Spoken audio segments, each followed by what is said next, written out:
میں خطبہ استقبالیہ پیش کرنے کے لیے مرکز النور للبحث والنشر کے جنرل سیکریٹری جناب مولانا محمد سہیل صاحب ندوی سے درخواست کرتا ہوں آپ تشریف لائیں اور مہمانوں کا استقبال کریں۔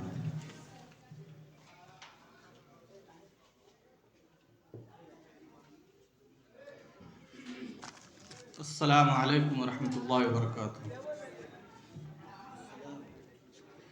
الحمدللہ رب العالمین والعاقبۃ للمتقین والصلاة والسلام علی رسول النبی الامی الامین وعلی آلہ وصحبہ اجمعین، اما بعد۔ جناب صدر مجلس اور مہمان خصوصی اور اس پروگرام میں تشریف لائے ہمارے خاص مہمان حضرات اور مرکز النور للبحث والنشر نیپال کے اراکین و منتسبین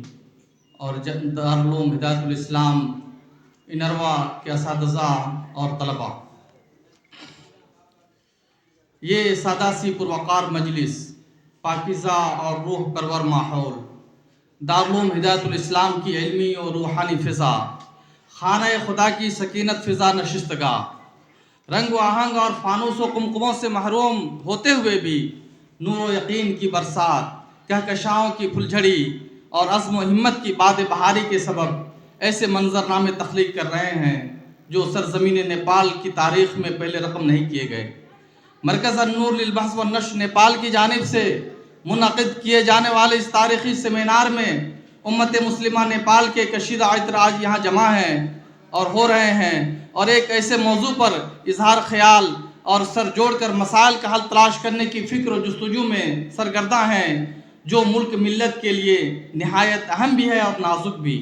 حالات حاضرہ کا تقاضا بھی ہے اور آنے والی نسل کے مستقبل کی ضمانت بھی۔ نیپال کے مدارس اسلامیہ کا نظام، نصاب تعلیم اور جدید تقاضے کے عنوان سے ہم اور آپ یہاں فروکش ہوئے تاکہ حالات کے جائزے کے بعد مناسب آراء اور تجاویز پیش کی جا سکے اور ممکنہ حد تک اس کو روح عمل لانے کی کوششوں کا آغاز کیا جا سکے۔ ہماری کمزور سی دعوت پر آپ نے لبیک کہا، ہماری خواہش ناتمام کو آپ نے شرمندہ تعبیر کرنے کے لیے قدم آگے بڑھایا اور آج ہماری اس مجلس کو زینت و وقار بخشا، جس کے لیے ہم آپ کا جس قدر شکریہ ادا کریں کم ہے۔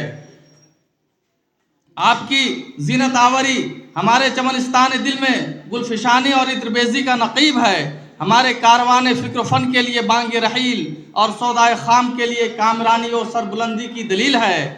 آپ کے قدوم لزوم میمنت ہمارے لیے عید کی خوشیوں کا ضامن اور آپ کی شرکت بیش قیمت بخت طالع کی نوید ہے۔ اس پرمسرت موقع سے ہم اپنی طرف سے مرکز النور کے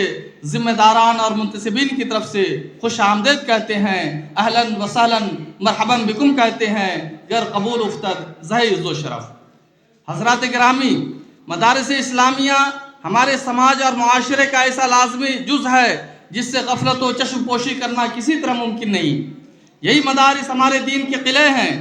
ہمارے ایمان و یقین کے محافظ ہیں، ہماری تہذیب و ثقافت کے امین ہیں۔ انہی مدارس کی بقا پر ہمارے مذہب و تشخص کی بقا ہے، رب الارباب کی پہچان اسی کے دم سے ہے، تربیت و تزکیہ کا یہ منبع ہے، کتاب و حکمت کی درسگاہ ہے، دعوت و تبلیغ کا مرکز ہے، حرام و حلال کی تفریق انہی کے دم سے قائم ہے، نماز روزہ زکوٰۃ و صدقات حج و عمرہ نکاح و طلاق پیدائش و وفات کے طور طریقے معاشرے کو سکھانے کی تربیت گاہ ہے، پرانی نسل کو ایمان پر باقی رکھنے اور نئی نسل کو ایمان و یقین سے روشناس کرانے کا ذریعہ ہے۔ اگر ان دینی مدارس کا وجود خدا نخواستہ باقی نہ رہا تو ہمارے دین و ایمان کا اللہ ہی حافظ ہے، لیکن اگر یہی مدارس اپنی بنیادی صفات سے محروم ہو گئے، اپنی روح سے عاری ہو گئے، صرف عمارتیں اور ڈھانچے باقی رہ گئے، اس کا جوہر باقی نہ رہا، تعلیم تو جاری رہی لیکن تربیت نہ رہی، نام باقی رہا اور اصل کام نابود ہو گئے، اتحاد و یگانگت کا درس دینے والے خود انتشار و افتراق کا مرکز بن گئے، زمانہ بہت آگے نکل گیا اور ہم اس کے نقش قدم ڈھونڈتے رہ گئے، تو پھر یہی مدارس کس کام کے؟ کیا اس معاشرے کی رہنمائی ممکن ہو سکتی ہے کیا اس سے نئی نسل کی تربیت ہو سکتی ہے؟ کیا تہذیب و ثقافت کا سبق پڑھایا جا سکتا ہے؟ زمانے کی رفتار کا ساتھ دیتے ہوئے جدید مسائل کا حل تلاش کیا جا سکتا ہے؟ نئی ضروریات اور نئے تقاضوں کا سدباب کیا جا سکتا ہے؟ ملک و ملت کے لیے کارآمد افراد کیا تیار کیے جا سکتے ہیں؟ سماج معاشرہ اور ملک کی تعمیر و ترقی میں حصہ دار بنا جا سکتا ہے، یا صرف دین کے نام پر شکم پروری کی جا سکتی ہے، شہرت و ناموری حاصل کی جا سکتی ہے، اپنی بڑائی اور عظمت کا سکہ رائج کیا جا سکتا ہے، معاشرے پر اپنی جاہ اور رسوخ کی دھاک بٹھائی جا سکتی ہے، اور بس۔ حضرات، میں نے ذرا تلخ بات کہہ دی، لیکن مجھے معاف کریں، کیونکہ جمود و تعطل اور مشائخ و آبا پرستی میں ہم نے آج تک ان مدارس کی افادیت اور کارکردگی کا جائزہ لینا گوارا نہ کیا۔ کیا ان مدارس کی افادیت اب بھی اسی طرح جاری و ساری ہے جو ان کے ابتدائی قیام کے دنوں میں تھی؟ ہمارے ملی و قومی افتخار کا یہ تاج اب بھی اسی آب و تاب سے جگمگا رہا ہے جیسا یہ پہلے اسلامی معاشرے کے سر پر سجایا گیا تھا۔ ہمارے ماحول، پس منظر اور ملکی صورتحال میں اپنی اہمیت و افادیت ثابت کر رہا ہے، یا معاشرے کا ایک ناکارہ پرزہ بن کر رہ گیا ہے؟ اس پر غور کرنے کی ضرورت ہے۔ ہم جس ملک میں رہ رہے ہیں اس کے آئین و قوانین سے وفاداری کا درس اور قومی ہم آہنگی کا سبق، حق جوار کے تقاضے کیا کما حقوق قائم ہیں؟ ہمارے جمہوری حقوق و اقدار سے یہ ادارے میل کھا رہے ہیں جدید، یا اپنے مناہج و طرق کی بدولت ایک اجنبی صورت اختیار کرتے جا رہے ہیں؟ اس لیے ہمیں ان مدارس کے نظام و نصاب پر غور کرنے کی ضرورت ہے۔ جدید تقاضوں، پل پل بدلتی دنیا اور ماحول کے مطابق کارآمد بنانے کے لیے اقدامات کی ضرورت ہے۔ ہمیں ان مدارس کے روح اور نصب العین کو برقرار رکھتے ہوئے ملک و ملت کے لیے شجر صبردار بنانے کی تگودو کرنی ہے۔ اب تو اس پر غور کرنے کی ضرورت ہے کہ ان مدارس کا معیار اور اسٹینڈرڈ کو بڑھایا جائے۔ پڑوسی ملک جہاں ان مدارس سے نکل کر اعلیٰ تعلیم کی صنعت کے حصول کے لیے رخت سفر باندھا جاتا تھا، اب صورتحال ایسی تبدیل ہو رہی ہے کہ مستقبل قریب میں یہ سارے راستے بند ہوتے ہوئے نظر آ رہے ہیں۔ ہمیں اپنے اداروں کو خود کفیل بنانا ضروری ہو گیا ہے۔ اپنے مدارس کے معیار تربیت و تعلیم کو اس قدر ترقی دینا لازمی ہو گیا جو مقامی ضرورتوں کی تکمیل کے ساتھ عالمی معیار پر بھی پورا کر سکے۔ ملکی آئین و دستور کے دائرے میں رہتے ہوئے قانونی و اخلاقی تحفظ فراہم کرنا اور یہاں کے فارغین کو اسی ملک میں ایک روشن مستقبل کی ضمانت دینا ہم پر فرض ہو گیا ہے۔ تعلیم و تربیت اور مقصدیت میں شفافیت کو اجاگر کرنا نہایت اہم ہے تاکہ برادران وطن بھی ہمارے ان اداروں کی اہمیت سے واقف ہوں، انہیں ہمارے معاشرے کے جزو لا ینفک کی حیثیت سے قبول کریں اور ملک کی ترقی میں ان کے کردار کو تسلیم کریں۔ مرکز النور للبحث والنشر نیپال کے اولین منشور میں دانشوران قوم و ملت کے تعاون سے نونہالان نیپال کی دینی و اسلامی تربیت و تعلیم کے لیے اقدامات کرنا، نظام تربیت و تعلیم میں نئے اور کارآمد لائے عمل منصوبے اور پروگرام بنانا، ملکی اور قومی تقاضوں کے تحت نصاب میں ترمیم اضافہ اور اس کے لیے کتابوں کی فراہمی بھی شامل ہے۔ آج کا یہ سیمینار اسی سلسلے کی ایک کڑی ہے۔ آئیے سب مل جل کر، سر جوڑ کر قوم ملت کی اس عظیم امانت کی حفاظت و صیانت کے لیے مشورے کریں، رائے دیں، تجاویز طے کریں، اسے عملی جامہ پہنانے کی کوشش کریں۔ یہ ہمارا قومی فریضہ بھی ہے اور دینی تقاضا بھی، ہماری تشخص و بقا کے لیے اہم بھی ہے اور روشن مستقبل کا ضامن بھی۔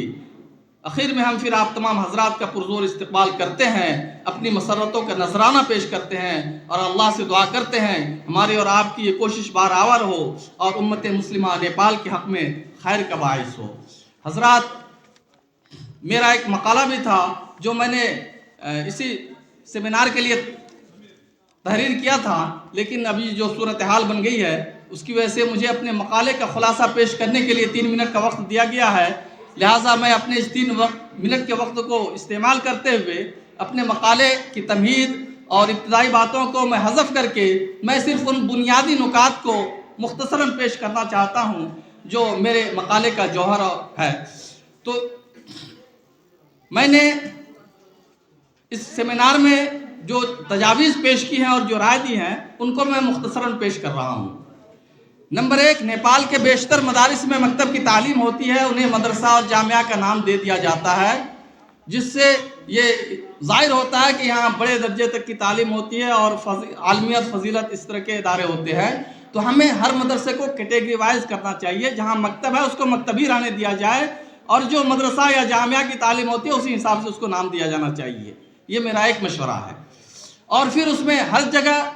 مدرسہ ہی قائم نہ کیا جائے، بلکہ کوشش یہ کیا جائے کہ مکتب کو مکتبی رہنے دیا جائے، جہاں ضرورت ہو وہاں مکاتب کا اضافہ کیا جائے، مدرسے 2-3 اگر ہوں اس کو اگر دمج کیا جائے، اندماج کیا جائے، مرج کیا جائے، اس کی ضرورت محسوس ہو تو اس طرح کی کوششیں کی جائے تاکہ مدرسوں کی تعداد کم ہو سکے اور مکاتب زیادہ سے زیادہ ہو سکے۔ یہ میری پہلی رائے ہے۔ دوسری رائے یہ ہے کہ نیپال سرکار نے رجسٹریشن کا قانون نافذ کیا ہے، لہٰذا ہمارا کوئی بھی ادارہ بغیر رجسٹریشن کے نہ ہو۔ ہمارا ہر چھوٹا بڑا ادارے کو نیپال سرکار کے آئین کے تحت رجسٹرڈ کروایا جائے، یہ میری ایک رائے ہے۔ اور تیسری رائے یہ ہے کہ اگر نیپال سرکار ہمارے مدارس کے خلاف کوئی ایکشن لیتی ہے یا اس کے لیے غلط منصوبے یا تجاویز پیش کرتی ہے یا قانون نافذ کرتی ہے تو ہمیں ان مدارس کے تحفظ کے لیے اور ان کی روح کو برقرار رکھنے کے لیے عملی طور سے میدان عمل میں بھی آنے میں چوکنا نہیں چاہیے۔ اور چوتھی چیز ہے کہ مدرسوں کے انتظامات کو منظم کیا جائے، مجلس منتظمہ فعال ہو، ان کے حساب کتاب ہر سال آڈٹ ہوں اور سرکار کو اس کی آڈٹ کی رپورٹ پیش کی جانی چاہیے۔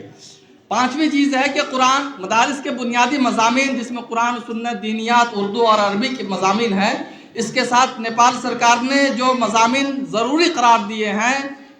انگریزی، نیپالی، ریاضی اور سائنس، ان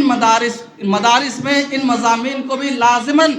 اور بنیادی مضمون کی حیثیت سے پڑھایا جائے۔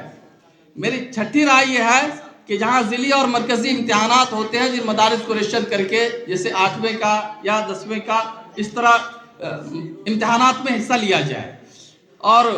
10ویں کے بعد حکومت وقت سے ایک مدرسہ بورڈ کی تشکیل کا پرزور مطالبہ کیا جائے اور مدرسے کی غرض و غایت اور اس کی روح کو حکومت کے سامنے واضح کیا جائے اور اس کے ساتھ اس کی منظوری لی جائے۔ اور ساتھ ہی ایک اسلامی یونیورسٹی کا قیام بھی عمل میں آئے، اس کی مختلف شاخیں ملک کے بیشتر حصوں میں قائم کی جائیں۔ ساتھ ہی یہ بھی ضروری ہے کہ نیپال کے مدارس، ان کی مرکزی حیثیت، ایسے مدارس بھی جو قائم ہیں ان مدرسوں میں تعلیمی معیار کو آگے بڑھا کر ملک میں 2-4 مدرسے ایسے ہوں جن کو مرکزی حیثیت حاصل ہو اور دوسرے مدرسوں کو ان مدرسوں سے جوڑا جائے، یہ بھی ضروری ہے تاکہ یہاں پہ عالمیت اور فضیلت کی تعلیم دی جا سکے۔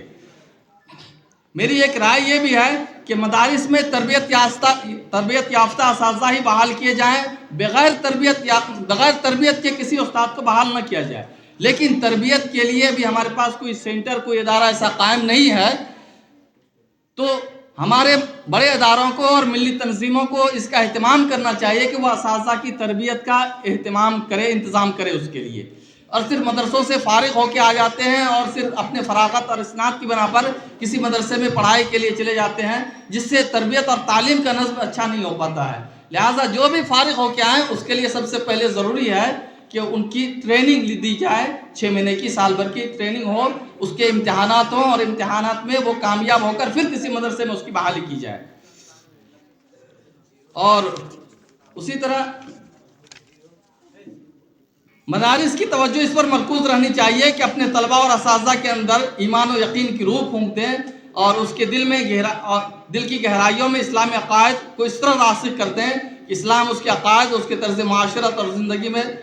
کو خود سب سے عرفہ اور اعلیٰ خیال کرنے، خود ہی سب سے اسلام کو عرفہ و اعلیٰ خیال کرنے لگیں۔ اور اسی طرح مدرسے کا یہ مقصد نہیں ہے کہ ہر شخص معاشرے کا عالم دین ہو جائے، اس کے پاس عالمیت اور فضیلت کی سند ہو جائے، بلکہ اس کی تربیت ایسے نہج پر ہو کہ اگر وہ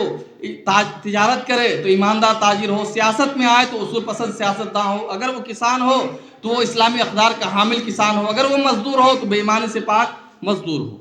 اور ہمارے مدارس کی سب سے بڑی کمزوری یہ ہے کہ ہم جس ملک میں رہتے ہیں، ہمارے بیشتر مدرسوں میں اس ملک کی تاریخ اور ثقافت کی تعلیم نہیں ہوتی۔ یہ سب سے بڑی کمزوری ہے ہمارے مدارس کی کہ ہمارے اس ملک کی جغرافیہ اور سیاسی معلومات ہمارے نصاب درس کا حصہ نہیں ہے، اگر ہے بھی تو بہت معمولی اور سطحی حد تک ہے۔ لہٰذا ہمیں چاہیے کہ ملک کی تاریخ اور ثقافت کو بھی نصاب درس کا حصہ بنایا جائے اور اس کے لیے مناسب نصاب تیار کیا جائے۔ یہ میرے تجاویز اور مشورے اور رائے